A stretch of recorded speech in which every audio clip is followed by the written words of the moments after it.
Ads లేకుండా latest episode చూడండి. ముక్కు పచ్చలారని పసికందుని పట్టుకొని గల్లుకి రాత్రిపూట ఏడికి పోతారన్న జాలి కూడా అయితే లేదా మీకు?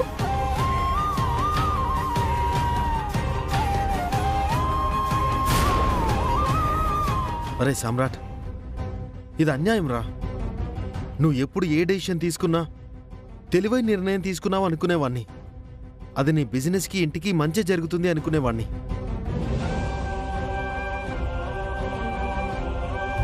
కానీ ఇప్పుడు మాత్రం తప్పుడు నిర్ణయం తీసుకున్నావురా. తొందరపడుతున్నావు.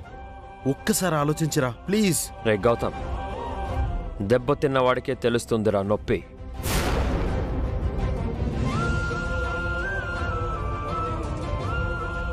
నా 16వ ఏట జరిగిన నష్టం ఒక ఆడదాని వల్ల.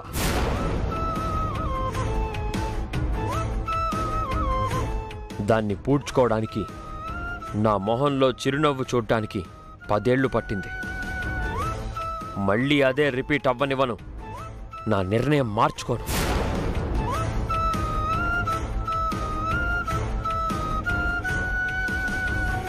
రే సామ్రాట్, దానికి కారణం నేను మీ తాతయ్యరా. ఆ రోజు వ్యాపారంలో నష్టం వచ్చింది, కానీ ఈరోజు ఏ నష్టం లేదు కదరా. ఇప్పుడు నీకు అవమానం జరిగిందనటం తప్ప.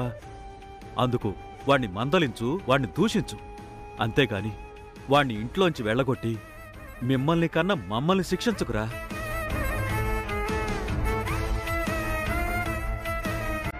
ఏమండి, అక్క బావల తప్పుల నాకు సగం భాగం ఉంది. వాళ్ళు చెప్పిన అబద్ధాన్ని నేను మీ దగ్గర దాచిన.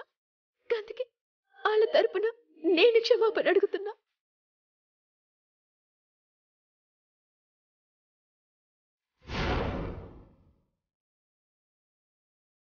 ఏమండి, పదండి, పాపం తీసుకొని రండి.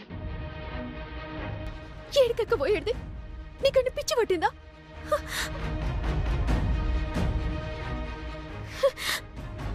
ఏమండి, మీకు దండం పెడతానండి, అలా నాగమని చెప్పుండ్రి. గౌతమ్, నేనిచ్చిన టైం అయిపోయింది. వెళ్తారా గెంటించాలా?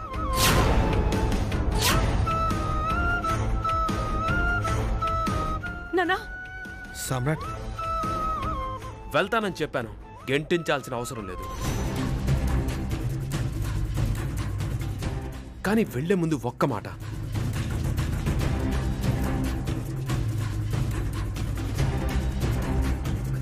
నేను ఈ ఇంటి బిడ్డనే. నాకు ఈ ఆస్తిలో వాటా ఉంది.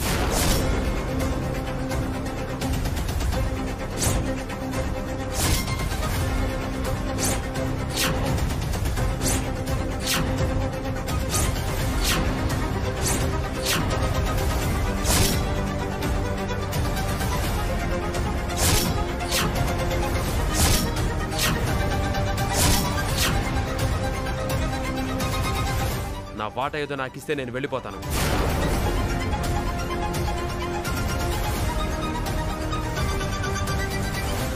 వాటానా? ఆస్తి? ఎక్కడిదిరా నీకు ఆస్తి?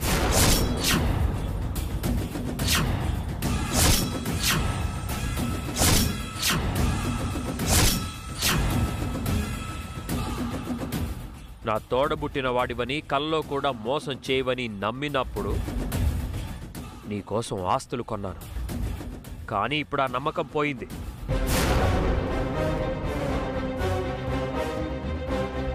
నీకు చిల్లి గవ్వ కూడా రాదు. ఇవ్వను.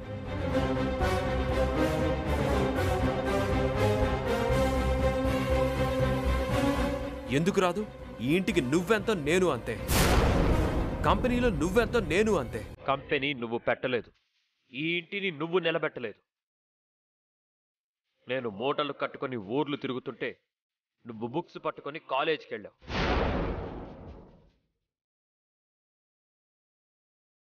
నేను కార్ఖానాలో పార్ట్ టైం జాబ్ చేస్తుంటే నువ్వు డిగ్రీల పేరుతో కష్టానికి డిస్కనెక్ట్ అయ్యావు. ఈ ఇల్లు నాది, కంపెనీ నాది, నువ్వు తిన్న ఫుడ్ నాది, పడుకున్న బెడ్ నాది.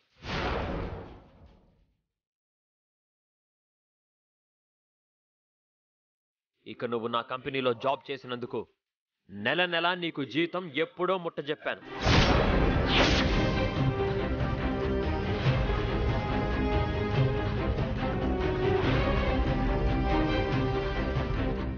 ఇక ఆస్తి గురించి అడిగే హక్కు కాదు. నాతో ఆ విషయం మాట్లాడే అర్హత కూడా కోల్పోయావు.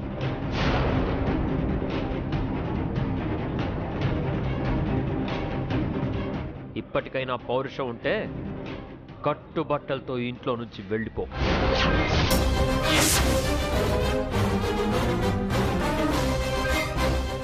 ఇంకా ఇక్కడున్ని మాటలు పడతారా? రండి.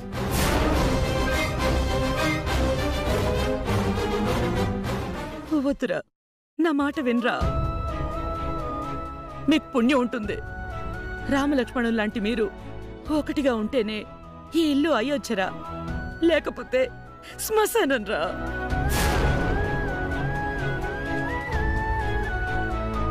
అమ్మా, నన్ను ఆపద్దు. అమ్మని అడుగుతున్నాన్రా, ఒక్కసారి ఆలోచించరా. మీ అన్నయ్యని వెళ్ళొద్దని చెప్పరా, వాణ్ణి ఆపరా. రే చెప్పరా.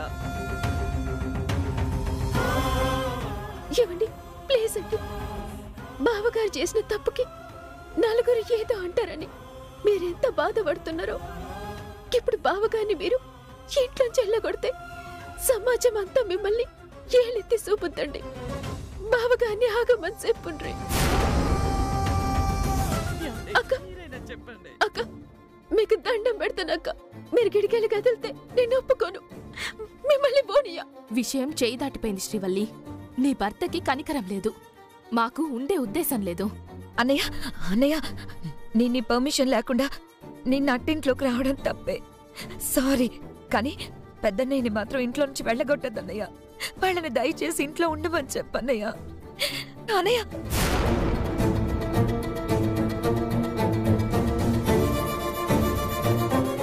నాన్న సమ్రాట్, మీరిద్దరు విడిపోతే ఈ అమ్మ బతకలేదురా. నేను చచ్చిపోతానురా. ఏమండి, మీకిష్టం లేని వ్యక్తిని పెళ్లి చేసుకున్నా మీ చెల్లిని క్షమించి ఇంట్లోకి ఇంత తావిచ్చిండ్రే. బావగారు చేసిన తప్పుని క్షమించలేరా? మీ కాళ్ళు పట్టుకొని బతిమాలుకుంటున్నా. బావగారిని ఉండమని చెప్పుండ్రే.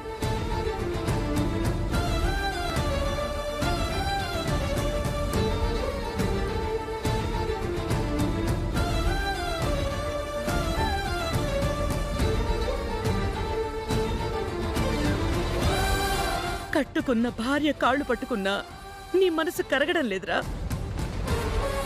పోనీ కన్నతల్లైన నేను నీ కాళ్ళు పట్టుకుంటే అప్పుడు ఒప్పుకుంటావా? అమ్మా,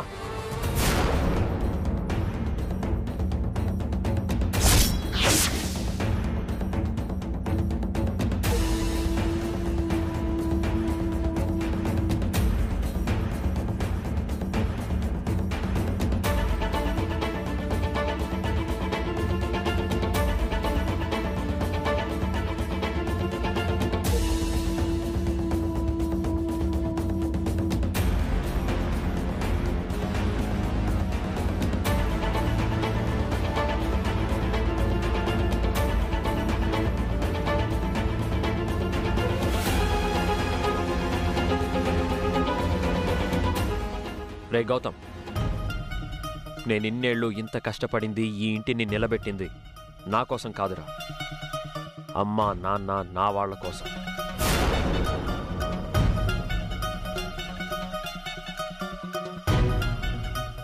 అలాంటిది అమ్మా నాన్న కన్నీళ్లు పెడుతుంటే నేను చేసిన దానికి అర్థమే ఉండదు.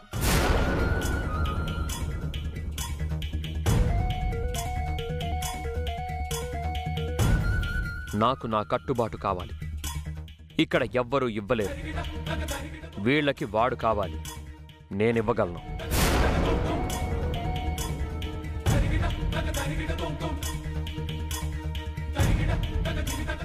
వాడెక్కడికి వెళ్ళక్కర్లేదు, ఇక్కడే ఉండొచ్చు.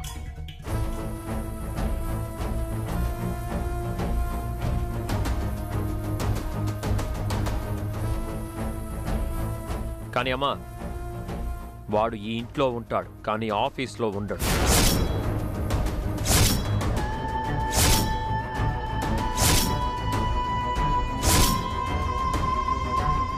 వాడికి మీ అందరితో సంబంధం ఉంటుంది, కానీ నాతో, నా వ్యాపారంతో ఏ సంబంధం ఉండదు.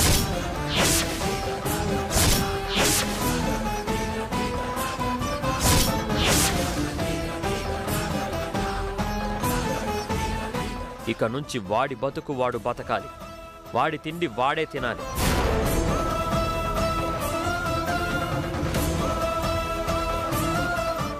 వాడు నా కంపెనీ డిజైనర్ కాదు, నా కంపెనీలో ఎంప్లాయ్ కూడా కాదు. గుర్తుపెట్టుకోండి.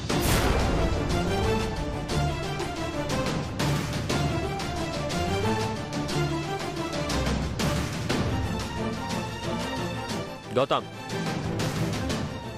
రేపటికల్లా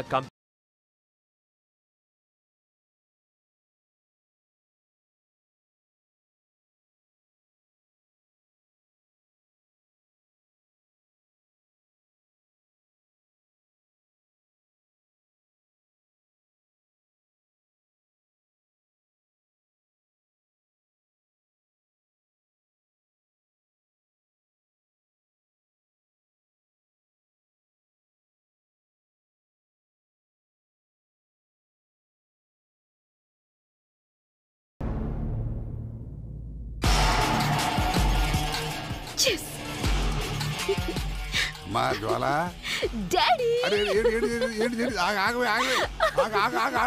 అమ్మా ఆపు, కళ్ళు తిరిగిపోతున్నాయి. అసలే పెద్ద ప్రాణం పోయినా పోతుంది. ఆపమ్మా. నన్ను ఆపకండి డాడీ. ఎన్నాళ్ళు నా ఓటమి నుంచి ఉప్పొంగుతున్న విజయం ఇది. ఎన్ని రోజులు నా ప్రతీకారం నుంచి పురుడు పోసుకున్న సంబరం ఇది. సామ్రాట్ గాడు ఈ రోజు ఓడిపోయాడు, నా చేతుల్లో ఓడిపోయాడు. అందట్లో తలదించుకున్నాడు. వ్యాపార సామ్రాజ్యానికి నేనే సామ్రాట్ అని విర్రవీగిన వాడి అహం ఈ దెబ్బతో తునాతునకలైంది డాడ్. ఇన్నాళ్ల వాడి నెంబర్ 1 స్థానం 0కి పడిపోయింది. నా తల్లి ఎన్నాళ్ళైంది నేను ఇలా చూసి. ఇప్పుడు నా కూతురు కళ్ళలో నిజమైన ఆనందం చూస్తున్నా. ఇప్పటిదాకా నాకు కోరిక ఉండేది, ఏ రోజుకైనా ఆ సామ్రాట్ గారి నీ చేతిలో ఓడిపోయి నీ ఎత్తుకు చిత్తైపోయి వాడి పత్రం వాడి కళ్ళకు కనపడి మౌనంగా వెళ్ళిపోతుంటే చూడాలనుకున్నా. చూసేశా, కళ్ళారా చూసేశానమ్మా. చాలు తల్లి, ఇక నేను చచ్చిపోయినా పర్వాలేదే. చచ్చే స్థానంలో వాడు, వెలిగిపోయే స్థితిలో మనమున్నాం డాడ్. చావు గురించెందుకు? ఇక వాడి కుటుంబం విచ్ఛిన్నమై పెళ్ళాం ఇల్లొదిలిపోయి బిజినెస్ వరల్డ్లో ఉండలేక అవమానంతో కుళ్ళి బతకాలి. అది మనం కళ్ళారా చూడాలి. బేబీ, ఈ ఆనందాన్ని సింపుల్ గా తీసుకోకూడదు. మనిద్దరమే ఆ సామ్రాట్ గారి ఫోటో పెట్టుకుని సెలబ్రేట్ చేసుకోవాలి.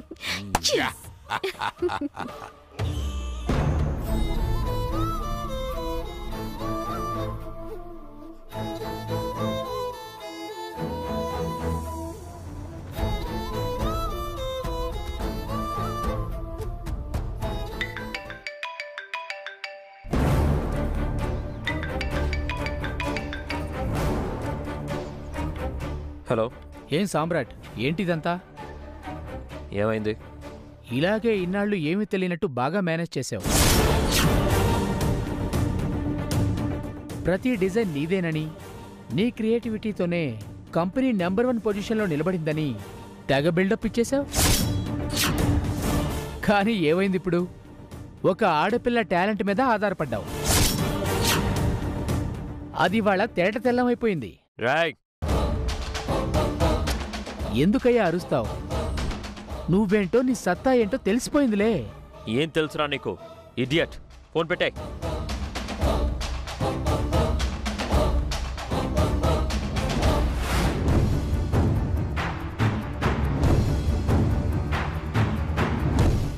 ఏవండి, చూసావా ఒక్కొక్కడు ఎలా మాట్లాడుతున్నాడో? నా ఎదురుగా నిలబడాలంటేనే వణికిపోయే బయ్యర్స్ ఇప్పుడు నాకే ఫోన్ చేసి సామ్రాట్ ఆడవాళ్ల మీద ఆధారపడే చేతగాని వాడని ఎద్దేవా చేస్తున్నారు. ఇన్ని రోజులు సామ్రాట్కి, సామ్రాట్ కంపెనీకి రెడ్ కార్పెట్ పరిచి రెస్పెక్ట్ ఇచ్చిన వాళ్ళు రేపటి నుంచి కంపెనీ వైపు కన్నెత్తి కూడా చూడరు తెలుసా? ఆళ్ళెవరండి మిమ్మల్ని అన్నీకి? అయినా చెరువు మీద అలిగితే గొంతెండిపోయేది ఆళ్ళకే. గస్వంటిది మీకు దూరమై ఏ బయ్యరు ఏం సాధించలేరు. అయినా ఒకళ్ళు గోలిస్తే కూలిపోయే సౌదం కాదు మీరు కట్టుకుంది. ఒకళ్ళు సెరిపేస్తే సెరిగిపోయే పేరు కాదు మీరు సంపాదించుకుంది. దాని వెనక నిద్రలేని రాత్రులున్నాయి, అంతులేని కష్టం ఉంది, అద్భుతమైన ఆలోచనుంది. మీరు కంపెనీ కోసం ఖర్చు చేసిన 10 ఏళ్ల కాలం ఉంది. గస్వంటిది ఒక్క దినంలో దాని విలువ పడిపోతుందని ఎట్లా అనుకుంటుండ్రు? ఇప్పుడు జరిగిందేంటి? కంపెనీ విలువ పడిపోకపోతే పడిపోకపోవచ్చు, కానీ నా వ్యక్తిత్వం పడిపోయింది. కంపెనీ సంపాదించి పెట్టిన డబ్బు నష్టం జరగకపోవచ్చు, కానీ నేను పెట్టుకున్న నియమం మంటగలిసిపోయింది. ఏ ఆడవాళ్ల ఆలోచనకి, ఏ ఆడవాళ్ల తెలివికి, ఏ ఆడవాళ్ల సహనానికి దూరంగా ఉంటానో నిబంధన పెట్టుకున్నానో అది ఈరోజు నాశనం అయిపోయింది. మంచి చేయనీకి, నిజాయితీతోటి పనిచేయనీకి ఆడైతేంది మగైతేందండి?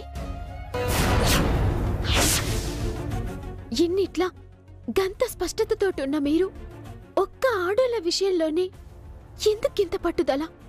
ఎందుకండి ఆడోళ్ళని గంత తక్కువ చేసి చూసుడు? ఆడవాళ్లంటే తక్కువ చేసి చూసేవాణ్ణే అయితే నా తల్లిని గౌరవించను. ఆడవాళ్లంటే గౌరవం లేని వాణ్ణే అయితే నిన్ను పెళ్లి చేసుకోను, నిన్ను ఇంతగా ప్రేమించను. కానీ ఆడవాళ్ల సహాయం, ఆడవాళ్ల తెలివి, వాళ్ళ క్రియేషన్ని మాత్రం ఒప్పుకోను. ఎందుకంటే వాళ్ళ మెదడుని నేను పొగి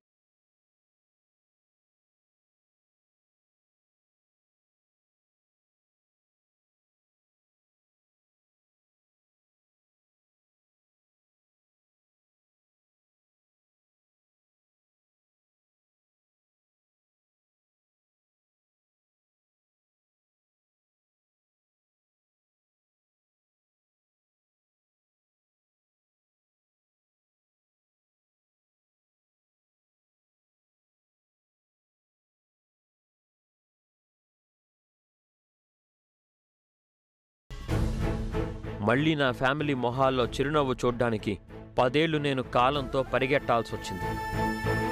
అందుకే ఆడదానికి డబ్బివ్వాలి, ఆడదానికి గౌరవం ఇవ్వాలి, ఆడదానికి ప్రేమనందివ్వాలి, కానీ కల్లో కూడా ఆడదానికి పెత్తనం ఇవ్వకూడదని ఆ రోజే నిర్ణయించుకున్నాను. ఈరోజు ఇదంతా సర్వనాశనమైంది. మీ బాధ నేను అర్థం చేసుకుంటా. మీరెందుకు గంత పట్టుదలతోటి ఎందుకున్నారో నాకు సమజైంది. కానీ అక్క కేవలం ఒక డిజైనర్ గంతే. మీరు కంపెనీకి పునాదులేసిన అధినేత. అక్క డిజైన్ మాత్రమే వేసింది. దాన్ని మార్కెట్లోకి తోలుకోబోయి దానికి గొప్పతనాన్నిచ్చింది మీ బ్రాండ్ సామ్రాట్ అనే పేరు. మీరు లేంది కంపెనీయే కాదు, ఎవ్వరు లేరు. మీ పేరు వాడకపోతే ఎంతమంది ఎంత తెలివిగా పనిచేసినా, ఎంత క్రియేటివిటీ చూపించినా వాయిదానే లేదు. గస్వంటిది అక్క సొంటి ఒక ఆడదాని వల్ల మీరు ఎన్నటికీ తక్కువ గారండి. ఎప్పటికీ మీ విలువ పడిపోదు. నా కట్టుబాటుకి ప్రపంచమంతా కట్టుబడింది, కానీ నా ఫ్యామిలీ మెంబర్స్ మాత్రం నమ్మించి నన్ను మోసం చేశారు. నా విలువ గురించి నువ్వు ఆలోచిస్తున్నావు, నా మనసుకైన గాయం గురించి నేను బాధపడుతున్నాను. అలా అనుకున్రే, నేను నిజం చెప్తున్నా. అక్క బావ మిమ్మల్ని మోసం చేయాలని ఎన్నడూ అనుకోలే. మీ నమ్మకం నిలబెట్టుకోవాలనుకున్నారు. తన భర్తకు కూడా మీ దగ్గర ఓ స్థానం ఉండాలని ఆశపడ్డది. గుడ్, చాలా బాగా చెప్పావు. కానీ నీ తోటి కోడలు మాత్రం తన భర్తకో విలువుండాలని, తన గౌరవం కాపాడాలని తను వేసే డిజైన్స్కి తన భర్త పేరు పెట్టి నాతో అబద్ధం చెప్పడానికి కూడా వెనకాడలేదు. కానీ నువ్వు, నీకు నిజం తెలిసినా, నీ భర్త కట్టుబాటుని వాళ్ళ కాల రాస్తున్నారని తెలిసినా ఆ నిజాన్ని నాకు చెప్పలేదు. వాళ్ళలా నువ్వు నన్ను మోసం చేసావు, అంతేగా? క్షమించుండ్రి, నేను మీ తాను ఏ నిజం దాయాలనుకోలే. మీరు ఒప్పుకొని నిజం, మీరు తట్టుకొని నిజం చెప్పి మిమ్మల్ని బాధ పెట్టి మీ కోపానికి అందరం బలవకూడదంటే మీరు సంబరపడే అబద్ధమే మంచిదనుకున్నా. అక్క డిజైన్స్ కంపెనీకి మంచి చేసినప్పుడు నిజం అనవసరం అనుకున్నా కంతే. కానీ మిమ్మల్ని డోకా చేయాలనైతే నేను అనుకోలే. వద్దు, అందరూ మోసం చేసేవాళ్లే. కట్టుకున్న భార్య, ఒకే కడుపున పుట్టిన అన్న ఎవ్వరూ మినహాయింపు కాదు. అందరూ ఒక్కటే. సామ్రాట్ వ్యక్తిత్వం నచ్చదు, సామ్రాట్ నియమం నచ్చదు, సామ్రాట్ రూల్స్ నచ్చవు. కానీ రేపు నాకు పుట్టబోయేది ఆడైనా మగైనా మరో సామ్రాట్ లాగే పెంచుతాను.